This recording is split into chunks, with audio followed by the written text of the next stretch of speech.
ظلم کا کوئی تصور نہیں ہے، بلکہ اسلام اور ظلم دو متضاد چیزیں ہیں، جیسے اندھیرا اور روشنی۔ جہاں ظلم ہوگا وہاں اسلام نہیں ہوگا، اور جہاں اسلام ہوگا وہاں ظلم نہیں ہوگا۔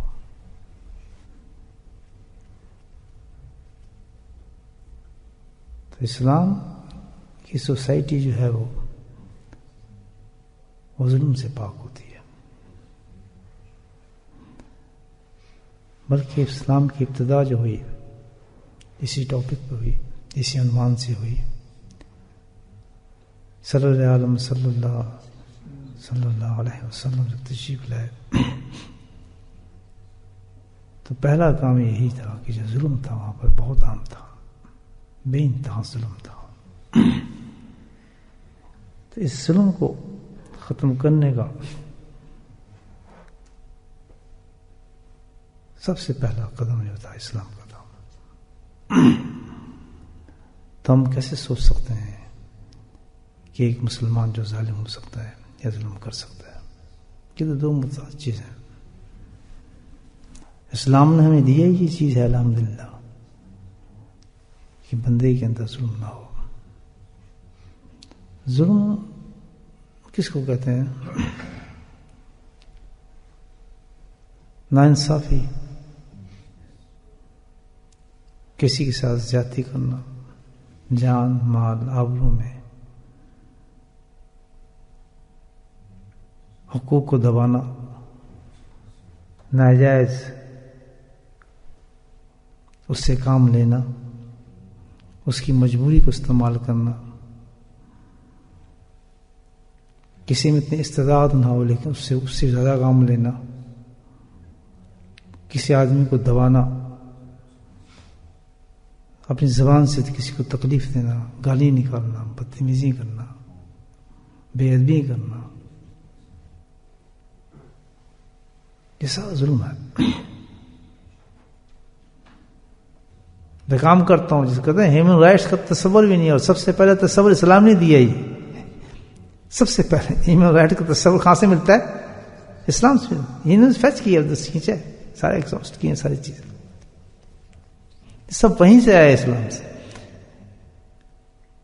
اسلام اللہ کا دیا ہوا مذہب ہے، اور جب مذہب جو دیا گیا اللہ نے انسانیت کے بھلائی کے لیے دیا ہے کہ جتنا عرصہ میں اس دنیا میں تمہیں رکھوں تو اچھے طریقے سے رہو۔ اس کے لیے ایک دیکھیں نا، ایک میں کوئی شہر بناتا ہوں، ایک ملک بناتا ہوں، تو میں اس میں ایک کانسٹیٹیوشن بناؤں گا، ایک پرنسپل بناؤں گا، کچھ چیزیں بناؤں گا کہ بھئی یہاں پہ یہ ہونا چاہیے تاکہ یہ اس کو یہ تکلیف نہ ہو، کہ یہ تکلیف نہ ہو۔ کانسٹیٹیوشن کہتے ہیں ملک کا، ٹھیک ہے نا؟ تو ہم تو اپنے ایک ملک کے حساب سے دیکھتے ہیں کہ ہماری رائے کو کیا سہولت ہونی چاہیے، کیا ہونی چاہیے۔ تو بعض ملک تو الحمدللہ جو اپنے پرنسپل بناتے ہیں اس پہ اصول پہ قائم رہتے ہیں، لیکن مصیبت یہ ہے کہ ہمارے یہاں تو اس پہ بھی قائم نہیں رہتا۔ ان کتابوں میں کچھ اور اصول لکھے ہوئے ہوں گے اور پرنسپلز ہوں گے، اور ادھر کیا ہوگا؟ مختلف بات سے عمل ہو رہا ہوگا، عمل بالکل مختلف ہوگا۔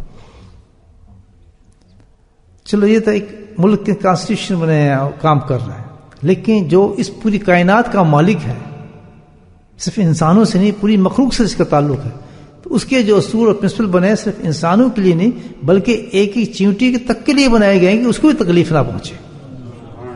وہ تو خالق ہر ایک کا، جو اس کی اس مخلوق کو بھی تکلیف دے گا تو وہ بھی پکڑا جائے گا، وہ تو کہتا ہے یہ تمہیں مخلوق ہے۔ جو بھی میرے مملک میں رہ رہا ہے، اللہ تعالیٰ کہتا ہے جو چیز بھی ہے، درخت بھی ہے، حکم ہے کہ درخت کو بھی نہ کاٹو لڑائی کے دوران، ہے حکم یا نہیں؟ پھلدار درخت کو مت کاٹو، کیونکہ یہ ہمارا نہیں ہے، اس سے تعلق یہ کس کی مخلوق ہے؟ اللہ کی مخلوق ہے، اس کی ہے۔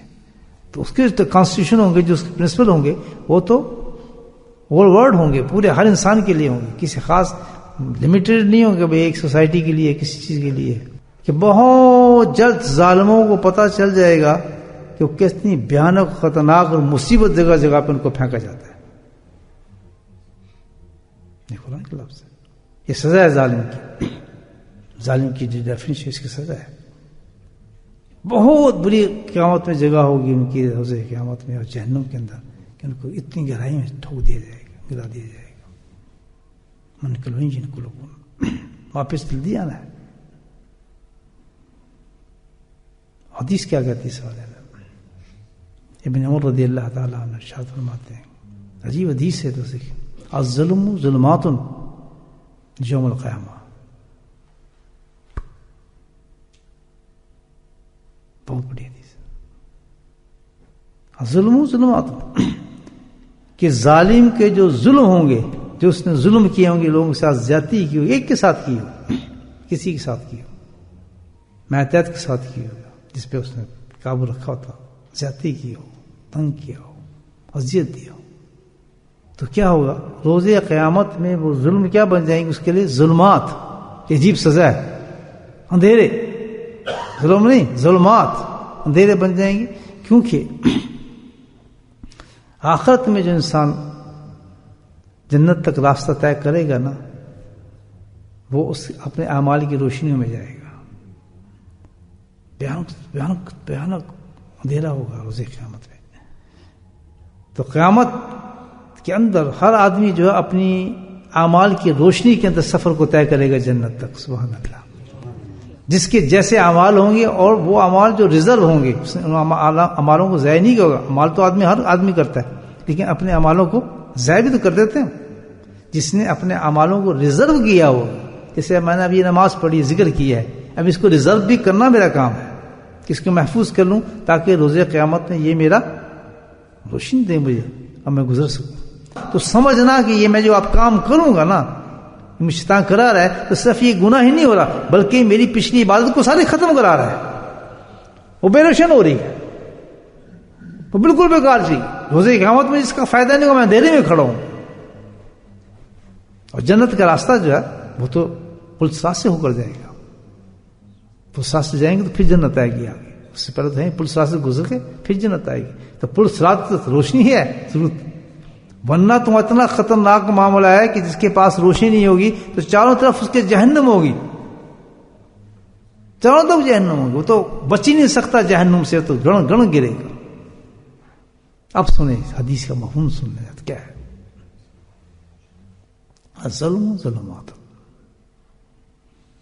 کتنے اچھے ہمارے ریزرو اعمال ہم لے آئے الحمدللہ. ہمارے پاس قرآن بھی آ گئے، ہمارے رمضان بھی آ گئے، ہمارے پاس حج بھی آ گئے، ہمارے پاس عمرے بھی آ گئے، نمازیں بھی آ گئے، ہمارے اعمال آ گئے الحمدللہ، چل رہے.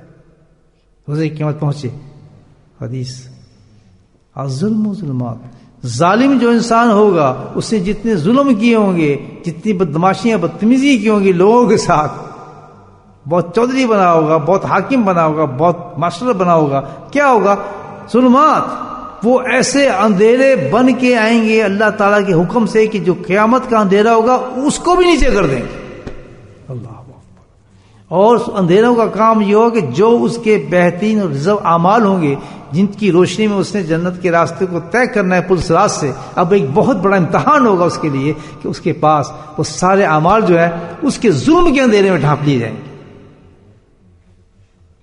اللہ، ظلم کے اندھیرے میں چھپ جائیں گے. اب اس کے لیے سوائے ایک ہی راستہ ہوگا اور وہ جہنم کا راستہ ہوگا. میرے بھائیو، ہم مومن ہیں. جب انسان اسلام لاتا ہے نا، ایمان لاتا ہے، تو اندر یہ کوالٹیز ہیں، لیکن ان کوالٹیز کو ہم کہیں جائیں اللہ والے کے پاس بیٹھیں اور اسی نیت سے جائیں کہ یہ نہیں ہم شیخ بننے جا رہے ہیں یا ہم بہت اللہ کا ولی بننے جا رہے ہیں، وہاں پہ کشف شروع ہو جائیں، کرامات شروع ہو جائیں، مجھے لوگ خلیفہ کہنے لگیں. وہ تو زندگی میں نہ دنیا میں کامیاب نہ آخرت میں کامیاب.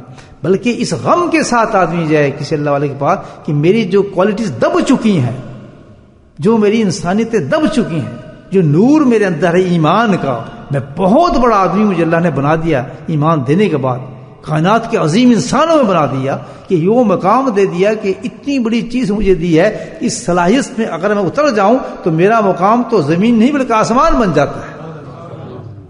میں تو ہواؤں میں گھومنے لگوں، یہ کچھ بھی نہیں ہے میرے نزدیک. فرشتے کیا ہوں گے میرے نزدیک کہ میں تو ان سے بھی بلند ہو جاؤں. تو یہ سب صلاحیتیں بن کے میں تو ایک مٹی کا ذرہ بن چکا ہوں. یہ کتے بلیاں مجھ سے اچھی ہو گئی ہیں، کتا وفادار ہے مجھ سے زیادہ، میں اپنے مالک کا وفادار نہیں. یہ سب کوالٹی میری کہاں گئی ہیں؟ انسان جب یہ فکر ہونے کے بعد جب وہ اللہ کے بتائے ہوئے راستے پہ کہ میرے کسی دوست کے پاس جاؤ، وہ تمہیں پھر انسان بنا دے گا، تمہاری ساری چیزوں کو پھر اجاگر کر دے گا، تمہیں پھر اس مقام پہ لے آئے گا کہ تمہارے ایمان کا نور چمکنے لگے گا. تو اللہ والوں کے پاس جاتے ہیں. اور جو لوگ اس نیت سے گئے آج ان کے نام روشن ہے, چمک رہے ہیں, آپ دیکھ رہے ہیں.